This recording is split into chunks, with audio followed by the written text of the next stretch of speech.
आपका बहुत बहुत स्वागत है।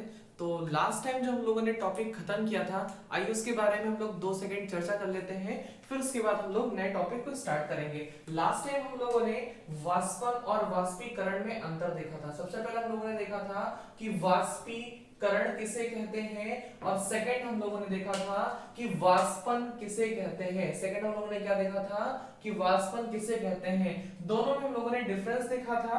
सबसे पहले अगर हम लोग बात कर ले वाष्पीकरण की, तो वाष्पीकरण हम लोगों ने देखा था एक निश्चित तापमान पर एट कांस्टेंट टेम्परेचर जो द्रव होता है वो गैस में परिवर्तित हो जाता है, उसे हम लोगों ने क्या कह दिया था, वाष्पीकरण कह दिया था मेरे दोस्तों।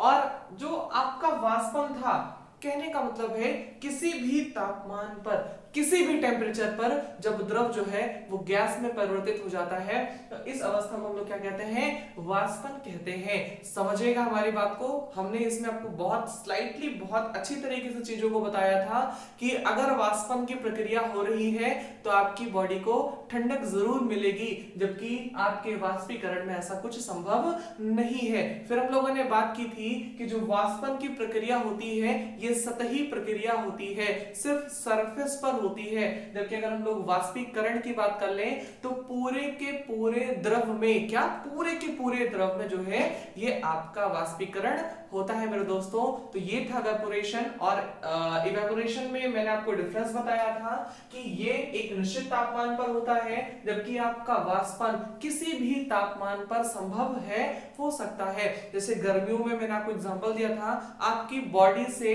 पसीना सूख जाता है, तापमान 100 डिग्री सेल्सियस नहीं पहुंचता है मेरे दोस्तों, बट पसीना क्या हो जाता है, सूख जाता है। क्यों? आपका जो पानी होता है वो वाष्प बन करके उड़ जाता है, और फिर आपकी बॉडी को अच्छा सा ठंडा ठंडा कूल कूल जो है वो महसूस कराता है।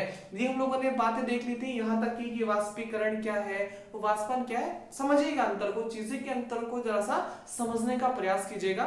ये मैंने लास्ट टाइम टॉपिक अच्छे से पढ़ा रखा है, आपको डिस्क्रिप्शन बॉक्स में फिजिक्स की क्लासेस की प्लेलिस्ट मिल जाएगी, आप उसमें बड़े इजिली सारी क्लासेस को देख सकते हैं। आप बिल्कुल ये मत परेशान होइएगा कि सर हीट की क्लास इतनी जा रही है उतनी जा रही है। आप टॉपिक समझने की कोशिश कीजिएगा। अगर आप एक वीडियो को एक बार 2 बार देख लेते हैं तो आपका टॉपिक 100% क्लियर हो जाएगा।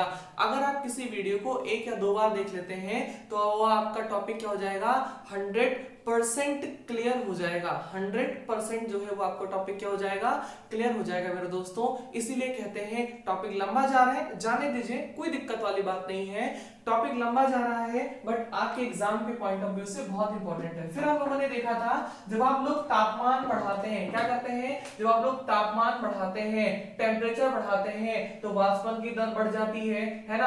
आप हवा की चाल अगर बढ़ा दें तो वाष्पन की दर क्या हो जाएगी, बढ़ जाएगी। लेकिन अगर आप आर्द्रता बढ़ा दें, क्या बढ़ा दें, आर्द्रता बढ़ा दें, तो जो है आपके वाष्पन की दर क्या हो जाएगी, कम हो जाएगी। मैंने इतनी बातें देखी थी, और हमने ये भी देखा था कि जो आपकी वाष्पन की प्रक्रिया होती है, जो आपके वाष्पन की प्रक्रिया होती है, ये निर्भर करती है सरफेस पर। ये किस पर निर्भर करती है, सरफेस पर भी निर्भर करती है। इसका मतलब अगर आप सतह का क्षेत्रफल बढ़ा देंगे, इसका मतलब अगर आप सतह का क्षेत्रफल बढ़ा देंगे तो वाष्पन की प्रक्रिया भी क्या हो जाएगी, वाष्पन की दर भी क्या हो जाएगी, बढ़ जाएगी। हम लोगों ने इतनी बातें देख ली थी। आज जो हम लोग देखना चाह रहे हैं वो है जल का असामान्य प्रसार या जल का असामान्य व्यवहार, एबनॉर्मल कंडीशन या abnormal range of the water. ठीक है, ऐसा हम लोग लिखेंगे टॉपिक को, जल का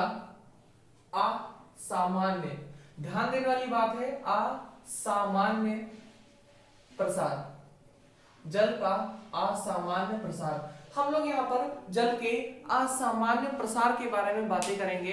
ध्यान देने वाली मेरी बात यहाँ पर है कि अगर हम लोग सामान्य की बात करते, ठीक है, अगर हम लोग सिर्फ सामान्य की बात करते, सामान्य प्रसार, इसका मतलब क्या होता है, ये नॉर्मल एक्सपेंड होता है।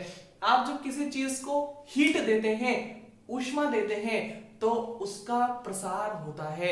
आप किसी भी चीज को थोड़ा सा भी हीट देंगे तो उसका क्या हो जाएगा, प्रसार हो जाएगा मेरे दोस्तों। जैसे आपने देखा होगा शादी विवाह में गुब्बारे लगाए जाते हैं, है ना, फिर उसके बाद जैसे ही उन गुब्बारों पे धूप पड़ती है, क्या पड़ती है मेरे दोस्तों, धूप पड़ती है, गुब्बारे क्या होते हैं, फटाक की आवाज करके फूट जाते हैं। ऐसा होता क्यों है, आपने मान लीजिए एक कोई गुब्बारा लिया है ना, आपने कोई ऐसे गुब्बारा लिया और इसको अच्छे से फूंक मार करके फुला दिया और यहाँ पर जो है वो एक नॉट लगा दी, एक जो है वो गांठ लगा दिया आपने, ठीक है।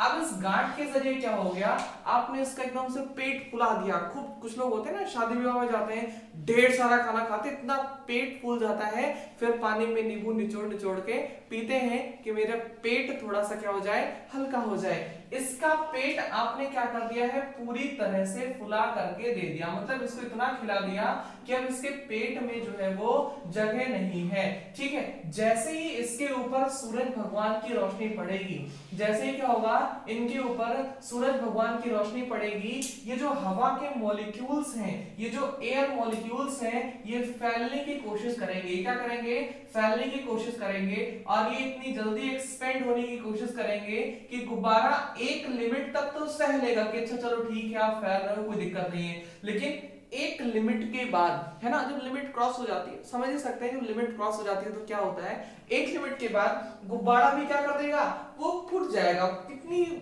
वो सहन शक्ति उसके अंदर होगी, वो भी क्या करेगा, गुब्बारा भी जो है आपका वो फूट जाएगा मेरे दोस्तों। तो इस चीज को समझिएगा, हमारी बातों को। अगर हम लोग बात करते हैं कि पानी को आप गर्म कर रहे हो तो तापमान बढ़ेगा, तो जल का सामान्य प्रसार होता, पढ़ने की कोई जरूरत नहीं थी।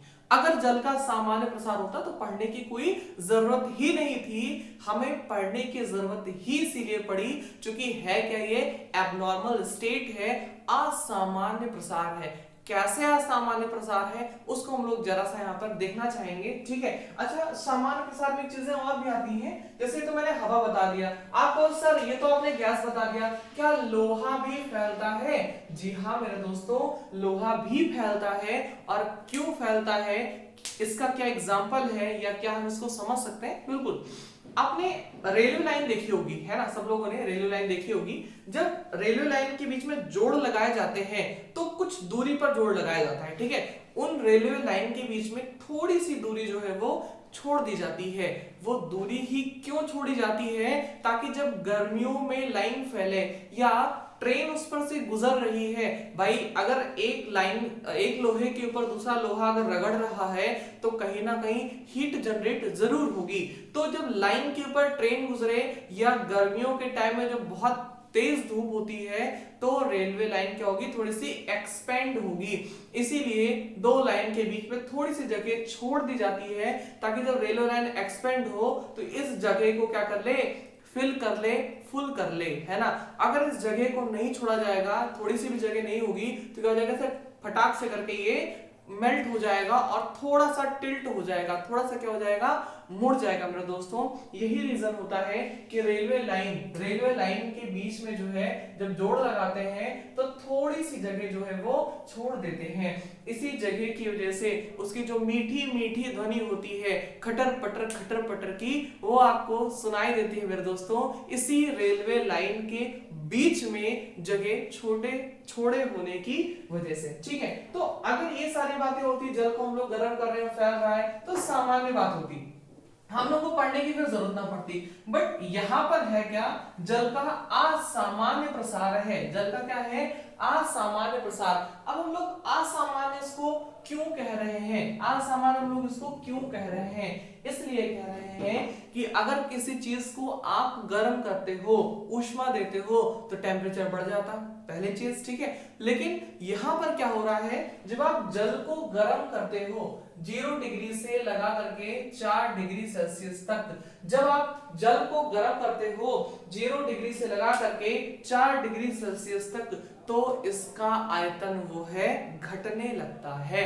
इसका आयतन क्या होता है मेरे दोस्तों, घटने लगता है। इस बात को ध्यान रखिएगा, इसका आयतन क्या होता है, घटने लगता है मेरे दोस्तों। लेकिन फिर जैसे आप 4 डिग्री सेल्सियस के पार इसको गर्म करोगे, मान लो हमने 20 डिग्री सेल्सियस तक गर्म करना चाहा, ठीक है, 4 डिग्री सेल्सियस के पार आप इसको गर्म करोगे तो इसका आयतन क्या होगा, सामान्य रूप से बढ़ता हुआ जाएगा, सामान्य रूप से क्या हो जाएगा, बढ़ता हुआ जाएगा। इसी को जल का असामान्य प्रसार कहते हैं। मतलब 0 से 4 तक आयतन घट रहा है, 0 से 4 डिग्री सेल्सियस तक आयतन क्या हो रहा है, घट रहा है, यही जल का असामान्य प्रसार है। और ऐसा होता ही क्यों है, ये चीज समझने की कोशिश कीजिएगा, समझिए हमारी बात को। जब आप इस चीज को गर्म करते हैं, है ना, जब आप इस चीज को गर्म करते हैं 0 से 4 डिग्री सेल्सियस तक, तो जो आपके जल के मॉलिक्यूल्स होते हैं, जल के मॉलिक्यूल्स होते हैं, उनका जो डेंसिटी है वो थोड़ी सी कम हो जाती है, जल जो है वो हल्का होने लगता है। अभी इसके बाद घनत्व को आपको पढ़ाएंगे, ठीक है। तो जो जल का घनत्व है वो क्या होने लगता है, थोड़ा सा बढ़ने लगता है। यहां तक आप अगर जाएंगे, यहां पर अगर आप जाएंगे,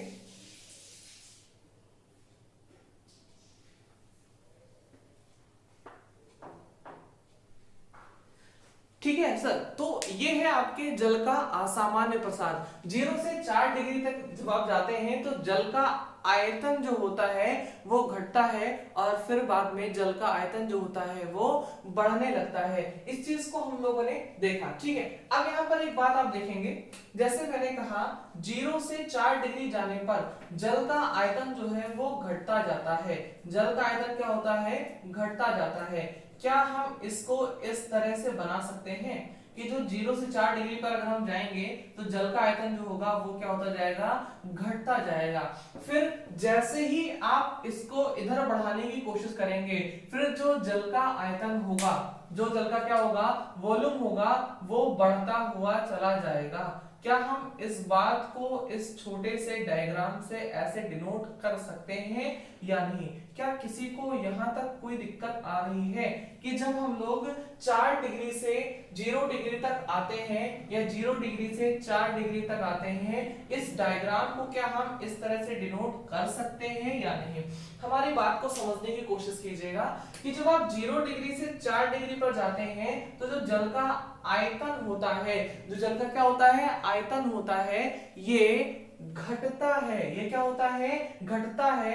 फिर 4 डिग्री से जैसे जैसे आप ऊपर जाते जाएंगे आयतन क्या होता जाएगा, इंक्रीज होता जाएगा। आयतन क्या होता जाएगा, इंक्रीज होता जाएगा। और इधर क्या हो रहा था, डिक्रीज हो रहा था। क्या आपको इस डायग्राम से एक बात समझ में आ रही है? क्या आपको इस डायग्राम से एक बात समझ में आ रही है कि अगर आपसे कोई पूछे जल का न्यूनतम आयतन कब होता है, जल का न्यूनतम आयतन कब होता है, तो आप कहोगे सर 4 डिग्री सेल्सियस पर जल का न्यूनतम आयतन होता है। क्यों होता है आप इससे देख सकते हैं, जैसा आप 4 डिग्री से इधर जाने की कोशिश करोगे आयतन क्या होता जाएगा, इंक्रीज होता जाएगा। आप 4 डिग्री से इधर भी आओगे तो भी तो इधर से इधर जा रहा है तो इंक्रीज हो रहा है भाई, इधर से इधर डिक्रीज हो रहा था तो इधर से इधर क्या होगा, ये इंक्रीज होगा। इट मींस सबसे न्यूनतम आयतन, जो सबसे कम आयतन है, कितने डिग्री पर होगा, 4 डिग्री सेल्सियस पर जल का न्यूनतम आयतन होता है। अब आप इस बात को एक बार नोट कर लें, स्क्रीनशॉट ले लें और इसको अपनी कॉपियों में जल्दी से नोट कर लें।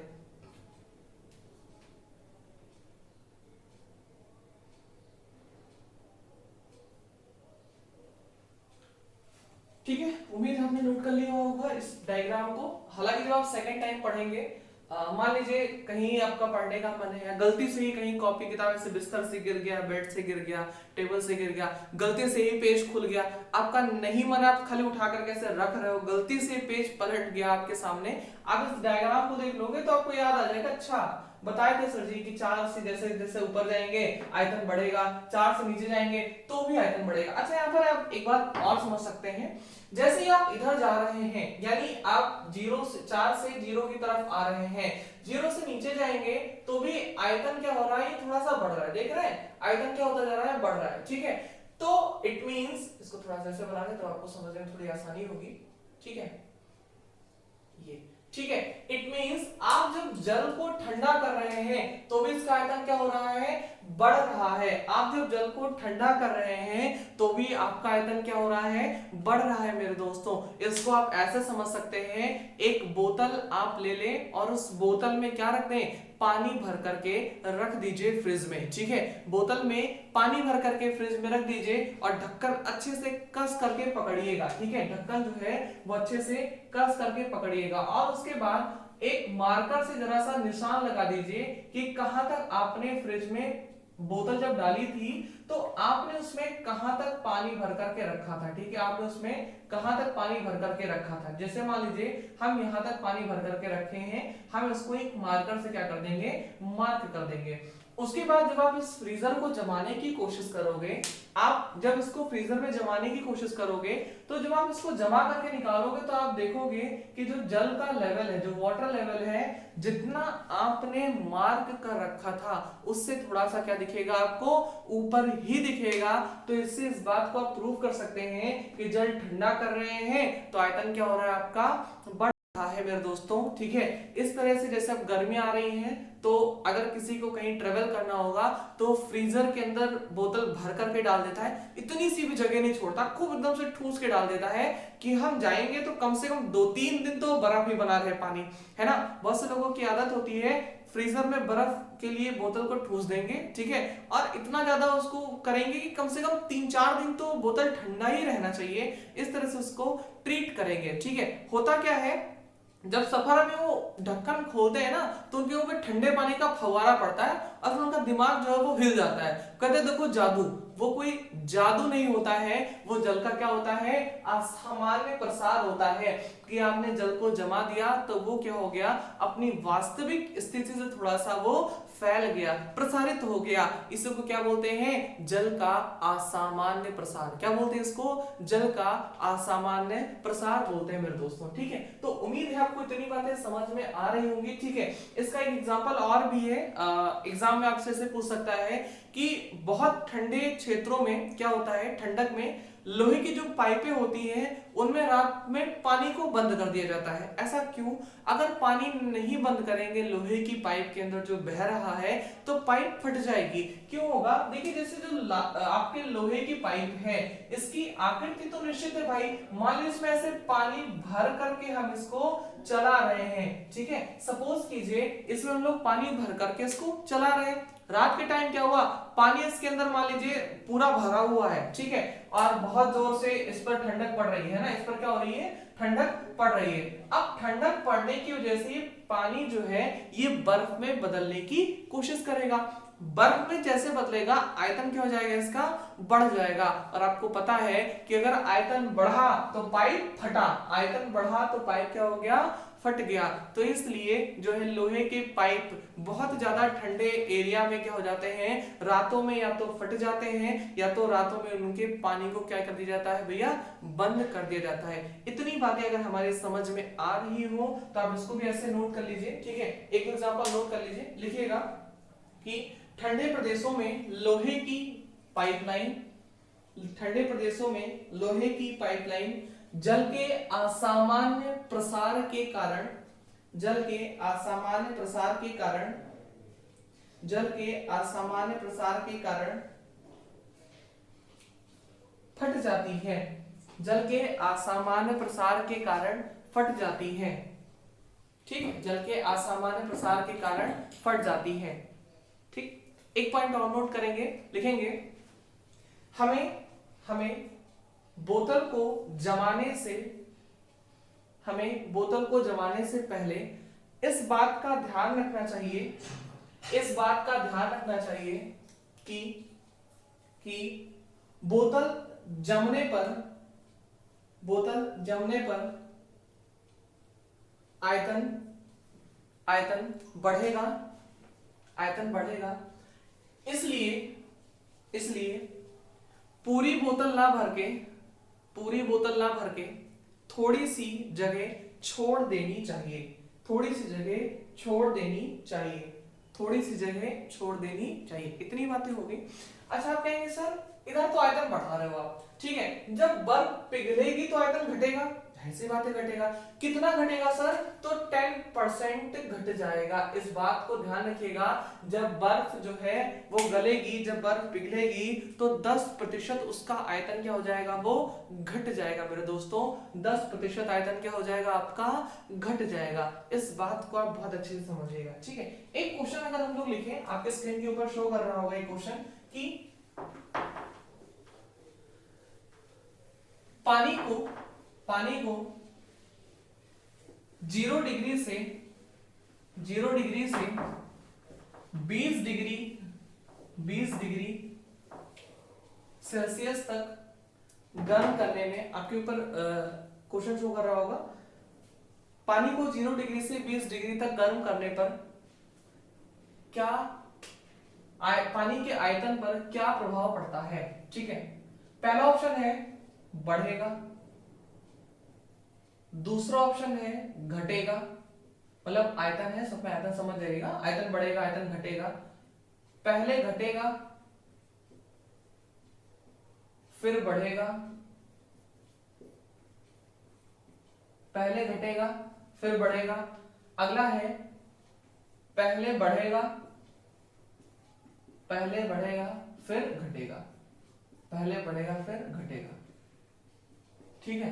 मैंने जो यहां पर अभी आपको डायग्राम बनाया था, है ना, आप उस डायग्राम को ही देख लीजिए और आप देख करके बहुत आराम से बता सकते हैं। आप उस डायग्राम को ही देख करके बहुत आराम से बता सकते हैं कि सर 0 डिग्री से लगा करके जब 4 डिग्री तक का पानी होगा तो इसमें जो है वो आयतन क्या होगा, घटेगा। मेरे साथ साथ बोलिए, इसमें आयतन क्या होगा, घटेगा। लेकिन 4 डिग्री से जब हम लोग पहुंचेंगे कहां, 20 डिग्री सेल्सियस तक, कहां पहुंचेंगे, 20 डिग्री सेल्सियस तक, तो इसमें आयतन क्या होगा भैया मेरे, बढ़ेगा। क्या होगा यहाँ पर, आयतन बढ़ेगा। तो ध्यान रखेंगे कि पहले आयतन क्या होगा, घटेगा, और फिर आयतन क्या होगा मेरे दोस्तों, बढ़ेगा। ये प्रश्न बहुत ही इंपॉर्टेंट है, कई प्रश्न पत्रों में इसको आप चमकता हुआ देख सकते हैं, ठीक है। बच्चे क्या करते हैं, बच्चे सोचते हैं कि हम जब कोई चीज गर्म कर रहे हैं तो पहला ऑप्शन बढ़ रहा है। हमसे बच्चों वाले सवाल पूछ ले, बच्चा समझ के रखा है एग्जामिनर ने, और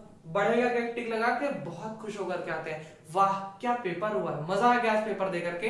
लेकिन जब हम आंसर की चेक करते हैं, अरे आयोग ने तो उसको गलत कर दिया है, तब फिर आयोग की तरफ से डंडा आता है कि बेटा ऐसा नहीं, ऐसा है, आपने फिजिक्स जो है वो ढंग से नहीं पढ़ रखी है मेरे दोस्तों। तो ये चीज समझिएगा, पहले घटेगा फिर क्या होगा, आपका बढ़ेगा जल का आयतन, ठीक है। तो इस तरह से आप समझ सकते हैं, मोस्ट इंपॉर्टेंट ये टॉपिक था, ठीक है। अच्छा, अगले हम लोग एक बात कर ले, इसी आयतन से रिलेटेड ही है, डेंसिटी, घनत्व के बारे में, ठीक है। हालांकि घनत्व के बारे में हम लोग आगे पढ़ेंगे भी, लेकिन आप थोड़ी सी बात समझ लें, घनत्व, ठीक है। ध्यान दीजिए, हम आपको डेंसिटी वो 12th लेवल का नहीं पढ़ा रहे हैं कि आपको पूरा डेफिनेशन बताएंगे कि हाँ 1 ग्राम में जो भी गाढ़ापन होता है, ये सब कुछ नहीं। डेंसिटी का मतलब आप सिर्फ एक बात समझेंगे, गाढ़ापन। अगर आपसे कोई पूछे पानी ज्यादा डेंस है या तेल, तो आप कहोगे सर ऑयल, जो तेल होता है वो ज्यादा गाढ़ा होता है, ज्यादा डेंस होता है, या उसकी ज्यादा डेंसिटी होती है मेरे दोस्तों। तो एक चीज बस आप समझिएगा, सिर्फ एक चीज समझिएगा, जब आयतन क्या होगा, जब आयतन बढ़ेगा मेरे दोस्तों, तो घनत्व क्या होगा, आपका घटेगा। क्यों भैया, क्यों, जैसे जैसे आप आयतन बढ़ा रहे हो, जैसे जैसे आप क्या कर रहे हो, आयतन बढ़ा रहे हो, घनत्व आपका क्या होता जाएगा, घटता हुआ चला जाएगा। घनत्व आपका क्या होगा, घटता हुआ चला जाएगा। यानी आयतन बढ़ा, घनत्व घटा, आयतन बढ़ा, घनत्व घटा। तो इस बात को आप नोटिस कीजिएगा, मोस्ट इंपॉर्टेंट ये चीज है कि जैसे जैसे आयतन बढ़ेगा, घनत्व क्या होता जाएगा, आपका घटता हुआ चला जाएगा। आयतन बढ़ा, घनत्व क्या हो जाएगा, आपका घट जाएगा। इतनी अगर मेरी बात समझ में आ गई हो तो इसको हम पानी वाले चैप्टर से भी रिलेट करके देखते हैं, ठीक है, कि हमारा कहने का मतलब क्या था। अगर आपसे कोई पूछ ले कि सर बताएं, क्वेश्चन आपके स्क्रीन पर शो हो रहा होगा कि पानी को 0 डिग्री सेल्सियस से 15 डिग्री सेल्सियस तक गर्म करने पर उसके घनत्व पर क्या प्रभाव पड़ेगा। चारों ऑप्शन यही हैं आपके, बढ़ेगा, घटेगा, पहले घटेगा फिर बढ़ेगा, पहले बढ़ेगा फिर घटेगा।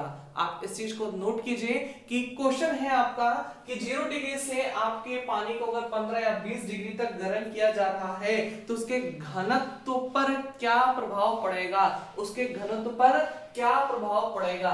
तो एक चीज आप बस इतना समझिएगा कि मैंने आपको एक छोटा सा फॉर्मूला बताना है कि जो आयतन होता है आपका, क्या होता है, आयतन होता है, ये व्युत्क्रम से संबंधित होता है, किससे, घनत्व से। किससे, घनत्व का क्या होता है, ये व्युत्क्रम होता है। तो आप डेफिनेशन में आप लिख भी सकते हैं कि घनत्व से मतलब गाढ़ेपन से है, तथा आयतन व्युत्क्रमानुपाती किसके होता है, आपके घनत्व के होता है। तो अभी हम लोगों ने पहले देखा था कि जैसे आप 0 से 4 डिग्री को पानी को गर्म कर रहे थे तो आयतन क्या हो रहा था, घट रहा था। इट मींस 0 से 4 डिग्री पर घनत्व क्या होगा, बढ़ेगा। घनत्व क्या होगा, बढ़ेगा।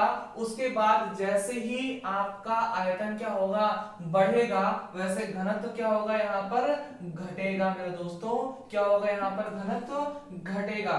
मोस्ट मोस्ट मोस्ट इंपॉर्टेंट है, यानी पहले बढ़ेगा और फिर घटेगा। एक बार फिर से समझने की कोशिश कीजिएगा, हम इसको मिटा करके आपको बहुत ढंग से समझाने की कोशिश कर रहे हैं कि आप चीजों को समझ जाएं अच्छे से। ठीक है, मैंने क्या कहा, अब आप इस बात को एक बार फिर से समझेंगे।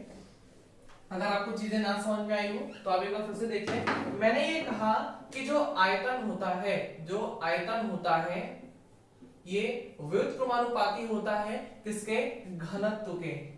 किसके, घनत्व के। इट मींस अगर ये बढ़ेगा तो ये घटेगा, ये घटेगा तो ये बढ़ेगा। फिर हम लोगों ने बात की 0 से डिग्री सेल्सियस से 4 डिग्री सेल्सियस, ये है पानी। ठीक है, अभी हम लोगों ने ऊपर जो देखा था कि जो पानी होता है 0 डिग्री से 4 डिग्री तक, जब हम लोग इसको क्या करते हैं, गर्म करते हैं मेरे दोस्तों, जब पानी को हम लोग क्या करते हैं 0 से 4 डिग्री तक गर्म करते हैं, तो जो इसका आयतन होता है, जो इसका क्या होता है, आयतन होता है, ये तो पहले घटेगा। ये क्या होगा, पहले घटेगा। तो मेरे दोस्तों एक बात बताइए, अगर व्युत्क्रम का संबंध है इनसे, अगर क्या है, व्युत्क्रम का संबंध है इनसे, तो आयतन घट रहा है तो घनत्व क्या होगा, बढ़ेगा। घनत्व क्या होगा यहाँ पर, सर, बढ़ेगा। फिर हम लोगों ने देखा था कि जैसे हम लोग 4 डिग्री से ऊपर जाते हैं, कितने भी डिग्री चले जाओ, मान लो 20 डिग्री सेल्सियस हम लोगों ने ले लिया, ठीक है। फिर हम लोगों ने देखा 4 डिग्री से ऊपर जाने पर पानी का जो घनत्व होता है वो बढ़ता है। पानी का घनत्व क्या होता है, बढ़ता है, सॉरी, पानी का आयतन जो होता है वो बढ़ता है, तो घनत्व क्या होगा इनका, ये घटेगा। क्या होगा इनका, ये घटेगा। तो आपका ऑप्शन इस बार कौन सा सही हो जाएगा कि पहले बढ़ेगा और फिर क्या हो जाएगा, घटेगा। पहले बढ़ेगा और फिर क्या हो जाएगा, घटेगा। इट मींस अगर आपसे कोई पूछे पानी का सबसे ज्यादा घनत्व किस तापमान पर होता है, तो आप बताएंगे सर 4 डिग्री सेल्सियस पर पानी सबसे ज्यादा डेंस होता है। सबसे अधिक घनत्व वाला पानी कब होता है, 4 डिग्री सेल्सियस पर, जबकि इसका आयतन उस समय क्या होता है, सबसे न्यूनतम होता है। तो एक नोट लगाएंगे 10 रुपए का, उसमें लिख लीजिएगा। ठीक है, लिखेंगे 4 डिग्री सेल्सियस पर, 4 डिग्री सेल्सियस पर पानी का आयतन, 4 डिग्री सेल्सियस पर पानी का आयतन तो न्यूनतम होता है। पानी का आयतन, ध्यान दीजिएगा, हम आयतन की बात कर रहे हैं, घनत्व की बात नहीं कर रहे हैं, आयतन बोला है मैंने। 4 डिग्री सेल्सियस पर पानी का आयतन तो न्यूनतम होता है, लेकिन घनत्व अधिकतम होता है, लेकिन घनत्व अधिकतम होता है।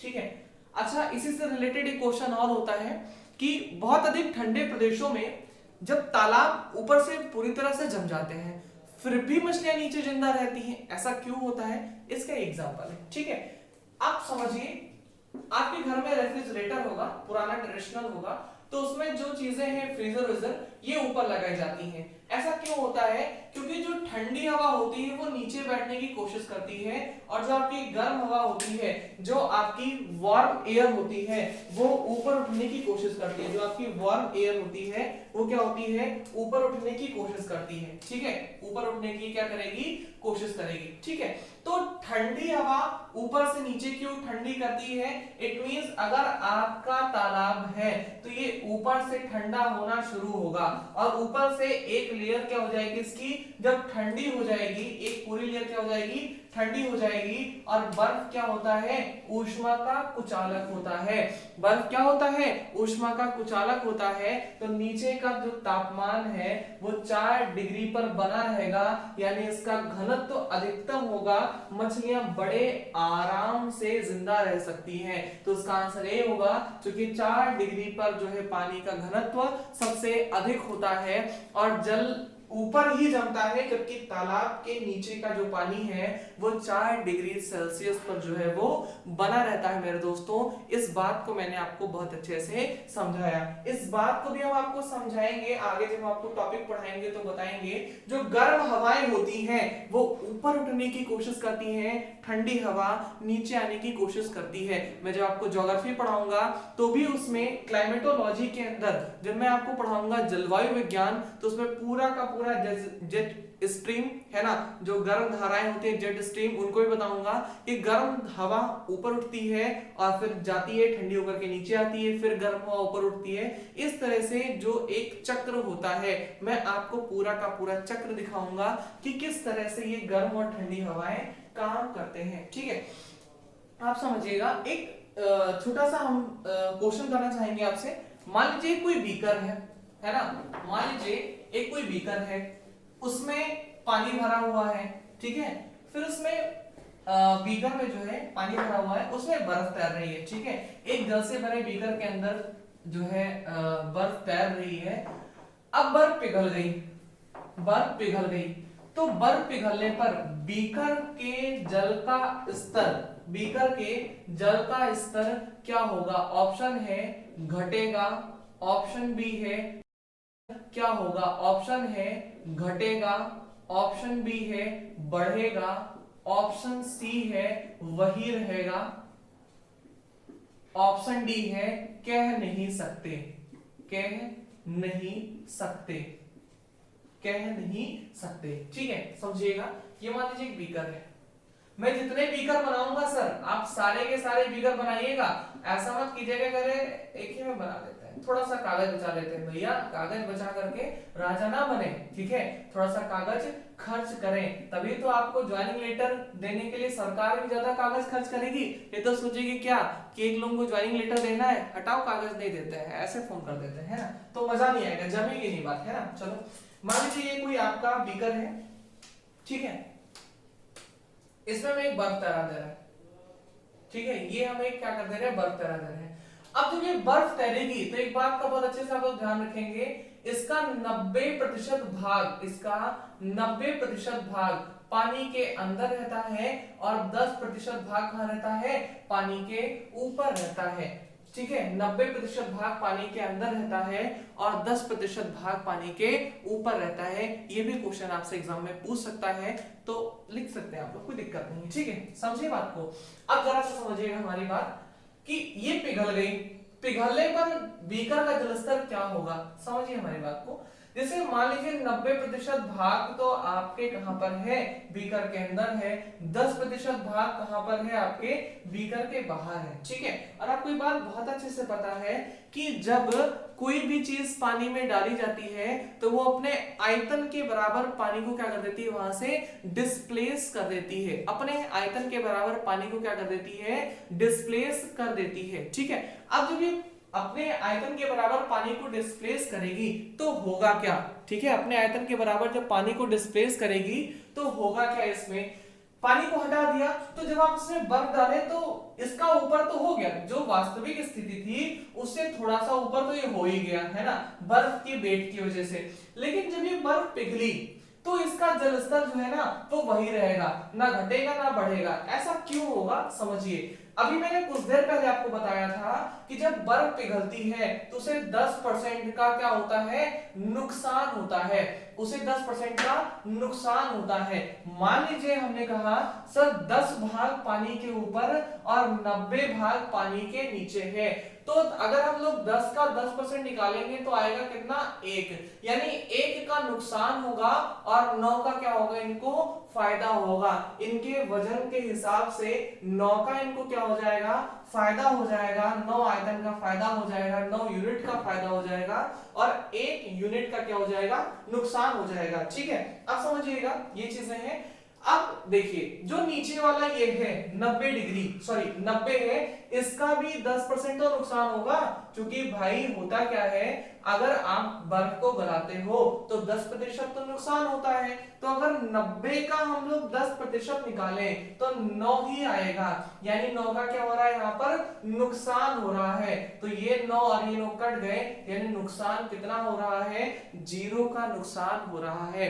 इट मींस आप इसको मैथमेटिकली भी प्रूव कर सकते हो कि अगर किसी बीकर में बर्फ को डाल दिया जाए और वो बर्फ जो है पिघल रही होती है तो उसका जल स्तर वही रहता है, परिवर्तित नहीं होता है। मेरे दोस्तों इस बात को आपने बहुत ही अच्छे से मैथमेटिकली प्रूफ कर लिया। जिन भाइयों को ये चीजें नहीं समझ में आई है वो एक बार फिर से देख लें। जब बर्फ को डालेंगे तो अपने वजन के हिसाब से वो क्या कर देगा, जल को डिस्प्लेस कर देगा, हटा देगा, ठीक है। ये हम आपको आगे पढ़ाएंगे, चैप्टर तैरने का नियम पढ़ाएंगे तो उसमें आपको बताएंगे, चीजें अच्छे से बताएंगे, ठीक है। अब होगा क्या, जब बर्फ गल रही है ना तो गलने की वजह से क्या होगा, 10% की हानि होगी, ठीक है।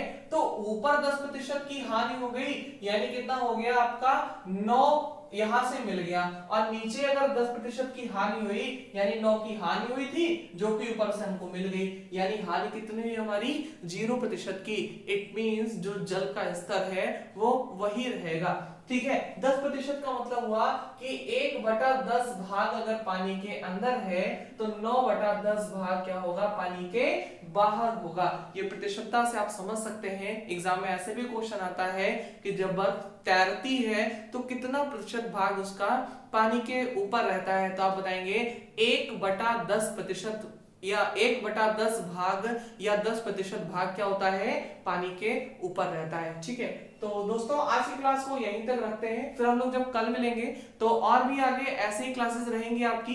बीकर से रिलेटेड सारे के सारे जितने भी क्वेश्चन एग्जाम में आज तक पूछे गए हैं सब मैं आपको रिवाइज कराऊंगा, एक एक क्वेश्चन को बहुत अच्छे से, बहुत तरीके से, बहुत ढंग से आपको समझाऊंगा, कैसे वो वर्क करता है, कैसे काम करता है, सारी चीजें मैं बताऊंगा, ठीक है।